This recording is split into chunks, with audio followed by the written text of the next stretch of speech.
আমরা যে বেগ সময় লেখচিত্র পড়লাম সেই বেগ সময় লেখচিত্রগুলোর মধ্যে আমরা আলাদা আলাদাভাবে 5 রকম লেখচিত্র দেখেছি। একটা সমবেগে, একটা সমত্বরণে, একটা সমমন্দনে, তারপরে অসমত্বরণে, অসমমন্দনে। এবার একটাই লেখচিত্রের মধ্যে কিন্তু অনেক কিছু থাকতে পারে, সেরকম একটা আমরা এখন এখানে দেখছি। OX দেখো, OX লেখচিত্রের x অক্ষ, সেদিক দিয়ে সময় বা সময়কে আমরা টিতে প্রকাশ করেছি এবং সেকেন্ড এককে নিয়েছি। y অক্ষে গতিবেগ v কে মিটার পার সেকেন্ড এককে নিয়েছি। কোন দিকে কোনটা নিচ্ছি সেটা সবসময় লিখতে হয় এবং কোন এককে নিচ্ছি সেটাও বলে দিতে হয়। আমরা অন্য এককেও নিতে পারি, এখানে আমি আমাদের এসআই পদ্ধতির দুটো একক নিয়েছি। এবার দেখো আমার লেখচিত্রটা হচ্ছে OABCD। এই OABCD লেখচিত্রের অনেকগুলো অংশ আছে। প্রথমে দেখি OA অংশটা। এই OA অংশটা সরল রেখা খাড়া ওপরে উঠেছে। এ থেকে যদি আমি একটা লম্ব টানি এই সময় অক্ষের ওপরে, তাহলে এইটুকু অংশ পাচ্ছি। এটা আমার একটা সময়ের কি বলবো গ্যাপ। এই সময়টুকুকে আমি T1 সময় বললাম। দেখো T1 সময়ে আমার গতিশীল বস্তুটা 0 প্রাথমিক বেগ থেকে সমত্বরণে চলে ও থেকে এ বিন্দুতে পৌঁছেছে। ও হচ্ছে একদম সময়ের শুরু, তখন বেগ 0। এই ও পয়েন্টটাকে আমরা 0 বলছি, এটা লিখে রাখা ভালো। তাহলে এখানে এর মানে হচ্ছে টাইম যখন 0 তখন ও পয়েন্টে টাইম 0 এবং বেগও 0। তাহলে এটার মানে হলো স্থির অবস্থা থেকে গতিশীল বস্তুটা যাত্রা শুরু করে প্রথম T1 সময় ধরে সে সমত্বরণে চলে এ পয়েন্টে গেছে। এবার দেখো এ থেকে বি পর্যন্ত অংশটা সময় অক্ষের সঙ্গে সমান্তরাল। তাহলে এই অংশে সে বেগ পরিবর্তন করেনি, অর্থাৎ এই অংশে সে সমবেগে গেছে। আমি কি করলাম সেটা বোঝার জন্য ভালো করে বি থেকে একটা লম্ব টানলাম, তাতে আমি এইটুকু অংশ পেলাম, এটাকে আমি T2 সময় বললাম। T2 সময় ধরে সে সমবেগে চলেছে, চলে এ থেকে বিতে এসেছে। এইবার আমি দেখতে পাচ্ছি বি থেকে সি এই অংশটাতে সে আবার সমত্বরণে গেছে, মানে তার বেগ আবার বেড়েছে, এই জায়গাটা আবার স্ট্রেট এবং ওপরের দিকে উঠছে, তার মানে সমত্বরণে গেছে। আমি আবার সি থেকে একটা লম্ব টেনেছি, এই অংশটুকুকে আমি T3 বলেছি। T3 টাইম ধরে সে সমত্বরণে চলেছে, তারপরে আবার সরল রেখা বরাবর এটা নিচের দিকে নেমে এসেছে, তার মানে এটা সমমন্দনে চলেছে T4 অংশ সময় ধরে। ডি থেকে আবার একটা লম্ব টেনেছি, টেনে আমি T4 অংশটা পেয়েছি। তাহলে এই লেখচিত্রটার মধ্যে একটা গতিশীল কণার বিভিন্ন সময়ের বেগ সময় লেখচিত্র দেখানো হয়েছে। আমি দেখে বুঝতে পারছি প্রথমে সে সমত্বরণে চলল, তারপর সমবেগে চলল, তারপরে আবার খানিকক্ষণ সমত্বরণে চলল, তারপরে আবার সে সমমন্দনে চলল। এবার যদি আমাকে বিভিন্ন সময়ের বেগ জিজ্ঞেস করে, ধরো আমাকে বলল যে সমবেগে যখন সে চলছিল তখন তার বেগ কত ছিল, এটা যদি আমাকে জিজ্ঞেস করে তাহলে আমি কি করব?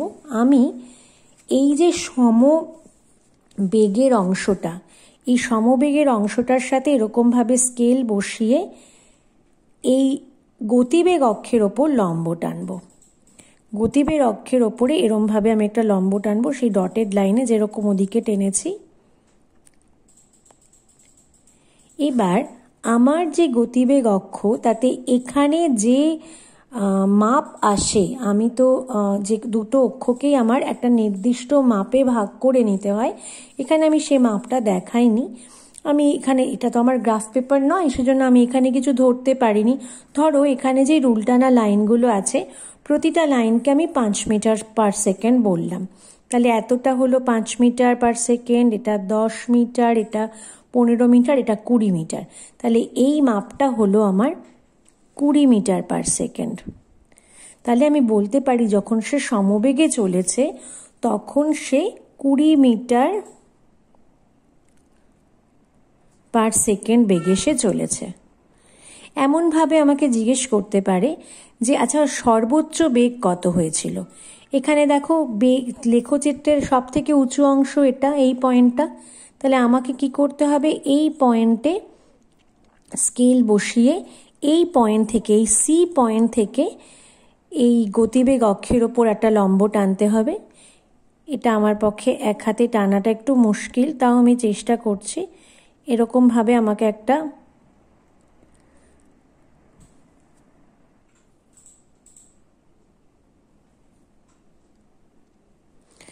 দেখো একটা লম্ব আমরা টেনেছি। এবার এই পয়েন্টের যে মাপ থাকবে সেটা হবে আমার সর্বোচ্চ বেগ। এবার আমরা যেভাবে মাপছিলাম এই রুল টানা লাইনগুলোকে 5 মিটার পার সেকেন্ড ধরলে এটা 20 মিটার, এটা 25 মিটার, এটা 30 মিটার। দেখো এটা 30 আর 35-এর মাঝামাঝির একটু বেশি, তা ধরে নিচ্ছি এটা 38 মিটার পার সেকেন্ড মতন। সরি, ভুল বললাম, এটা 25, এটা 30, তাহলে এটা 30 আর 35-এর মাঝামাঝির থেকে একটু বেশি। ধরো এটাকে আমি 34 মিটার বা 33 মিটার ধরলাম। তাহলে এইখানে এই পয়েন্টে যখন গতিবেগ সর্বোচ্চ, তখন হয়ে গেল আমার গতিবেগের মানটা 34 মিটার পার সেকেন্ড। এরকমভাবে কিন্তু লেখচিত্র থেকে আমরা অনেক কিছু নির্ণয় করতে পারি। সেই সঙ্গে আমরা আরও দুটো লেখচিত্র দেখব। এইটা একটা লেখচিত্র। এই লেখচিত্রে আমরা দেখছি দুটো লাইন টানা আছে। এই দুটো লেখচিত্র কিন্তু বেগ সময় লেখচিত্রকে প্রকাশ করছে। প্রথমে আমরা ব্লু লাইনটা দেখি। ব্লু লাইনটা হচ্ছে এবি। এটাও একটা স্ট্রেট লাইন। এটা সমত্বরণে গতিশীল বস্তুর গতিকে বোঝাচ্ছে। কিন্তু তোমাদের বইতে যেমন ছবি আছে মূল বিন্দু থেকে, এটা মূল বিন্দু থেকে লাইনটা টানা হয়নি। কেন? এই কারণে যে এর গতিবেগ তার মানে 0 টাইমে 0 ছিল না। তার মানে ও স্থির অবস্থা থেকে যাত্রা শুরু করেনি। ও যখন যাত্রা শুরু করেছে তখন ওর এতখানি বেগ ছিল। তাহলে এই রকম গ্রাফও কেমন হয় সেটা আমাদেরকে জেনে রাখতে হবে, যে সব সময় তো স্থির অবস্থা থেকে যাত্রা শুরু করবে এমন কোনো ব্যাপার নেই। অনেক সময় হতে পারে যে একদম যখন থেকে আমি দেখতে শুরু করেছি তখন তার একটা গতিবেগ আছে। ধরো এখানে দুটো লাইন আমরা যে হিসেবে ধরছিলাম, ধরে নিতে পারি এটা 5 মিটার পার সেকেন্ড, এটা 10 মিটার পার সেকেন্ড। তাহলে শুরুতেও 10 মিটার পার সেকেন্ড গতিবেগ ছিল, তারপরে ওর ধীরে ধীরে সমত্বরণে চলেছে।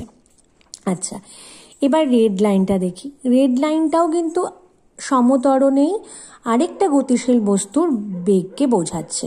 দুটো আলাদা আলাদা বেগ, মানে এর গতি আর এর গতি আলাদা। এ একরকম ত্বরণে গেছে, এ আরেক রকম ত্বরণে গেছে। এর গতিটা তাড়াতাড়ি বেড়েছে, এর গতিটা একটু কম বেড়েছে, তবে দুজনই একই বেগ থেকে যাত্রা শুরু করেছিল। ঠিক আছে? আচ্ছা, এই একই ধরনের ছবি আমরা আরেকটা দেখছি। এখানেও দুটো গতিশীল বস্তুকে দেখানো হয়েছে, একটাকে রেড লাইন দিয়ে, আরেকটাকে ব্লু লাইন দিয়ে। এখানে আবার দুটো বস্তুই কিন্তু স্থির অবস্থা থেকে যাত্রা শুরু করেছে। এখন এটা দেখে আমাদের বুঝতে হবে, লেখচিত্র দেখে আমাদের এটাও বুঝতে হবে যে কে বেশি ত্বরণ নিয়ে যাচ্ছে, এই ছবিতে এবং এই ছবিতে। আমরা যদি খুব একটু মনোযোগ দিই তাহলে দেখতে পাবো যে এখানে যে লাল লাইন আছে এসি, এ কিন্তু বেশি তাড়াতাড়ি এর বেগ বেড়ে যাচ্ছে। তাহলে নিশ্চয়ই এর ত্বরণ বেশি, তুলনামূলকভাবে এর ত্বরণ কম। এই ছবিতে আবার রেড লাইনে যে আছে তার ত্বরণ কম, ব্লু লাইনে যে আছে তার ত্বরণ বেশি। দুজনেরই সমান ত্বরণ। সমান ত্বরণ মানে কারুর ত্বরণ চেঞ্জ হচ্ছে না। সেটা কি করে বুঝবো? দুজনেরই স্ট্রেট লাইন।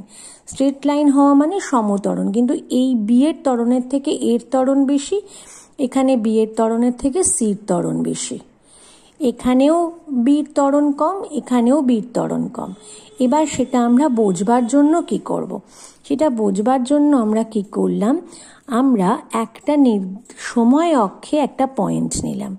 ধরো এই পয়েন্টটাকে আমি বলছি T1। আমরা ফিজিক্সে এরকমভাবে কোনো একটা লেটারের সাথে 1 2 3 যোগ করে নানান রকম পয়েন্ট বা নানান রকম কিছু ধরে থাকি। তাহলে এটা T1। আমি T1 সময় অক্ষের উপর একটা লম্ব টানলাম। সেই লম্বটা দেখো আমার এই OB লাইনকে এই পয়েন্টে ছেদ করলো আর OA লাইনকে এই পয়েন্টে ছেদ করলো। ঠিক আছে, এবার যে পয়েন্টে ছেদ করলো সেখান থেকে আমি গতিবেগ অক্ষের ওপর আবার লম্ব টেনে দিলাম। এই লম্বটা V1-এ গিয়ে পৌঁছলো, মানে এই পয়েন্টটা V1 এবং এই পয়েন্টটা V2। এবার দেখেই বুঝতে পারছি V1-এর থেকে V2 বেশি। তাহলে আমি বলতে পারি যে A বেশি বেগে পৌঁছেছে একই টাইমে। T1 টাইমটা দুজনেরই সমান। T1 টাইমে এই লাল যে সে V1 বেগে পৌঁছেছে আর ব্লু যে সে V2 বেগে পৌঁছেছে। V2টা V1-এর থেকে বড়, তাহলে এর ত্বরণ বেশি, এবং সেটা বোঝার জন্য আমরা সমান সময়ে দুজনের গতিবেগটা দেখছি। এখানেও আমরা সেই জিনিসটা করতে পারি। এখানে একটা টাইম ধরে এখান থেকে যদি আমি এখানে একটা সময় অক্ষের সঙ্গে লম্ব টানি, আমরা যদি এখানেও সময় অক্ষের সঙ্গে একটা লম্ব টানি, দেখো এই লম্বটা ব্লু লাইনকে এই পয়েন্টে ছেদ করেছে, রেড লাইনকে এই পয়েন্টে ছেদ করেছে। এবার আবার আমরা এরকমভাবে গতিবেগ অক্ষের ওপর দুটো লম্ব টেনে নিতে পারি। আমি তোমাদের টেনে দেখাচ্ছি। এরকমভাবে একই টাইমে ব্লু লাইনের গতিবেগ যে কম আর রেড লাইনের গতিবেগ যে বেশি সেটা এখান থেকে বোঝা যাচ্ছে। তাহলে এখান থেকে আমরা বুঝতে পারছি যে কার ত্বরণ বেশি, কার ত্বরণ কম, কে আগে বেশি গতিবেগে পৌঁছবে, কে পরে পৌঁছবে। এগুলো সমস্ত আমরা লেখচিত্র থেকে বুঝতে পারি। আর এই লেখচিত্রে একটা খুব গুরুত্বপূর্ণ জিনিস আমাদের জানতে হয়, সেটাকে আমরা বলছি নতি। এই নতি হলো এক্স অক্ষ বরাবর একটা নির্দিষ্ট পরিমাণ পরিবর্তনের ফলে ওয়াই অক্ষ বরাবর যে পরিবর্তন হয় সেটা। যেমন দেখো এক্স অক্ষ বরাবর তুমি 0 থেকে T1-এ যখন পৌঁছচ্ছ তখন এই বি এর জন্য ওয়াই অক্ষ বরাবর তুমি 0 থেকে V1-এ পৌঁছে যাচ্ছ। তাহলে এই লাল লাইনের নতি কি হবে? V1/T1। মানে এই এক্স অক্ষের পরিবর্তনের সাথে ওয়াই অক্ষের পরিবর্তনটা আমাকে দেখতে হবে, এবং এই নতি জিনিসটা হলো ওয়াই অক্ষে পরিবর্তন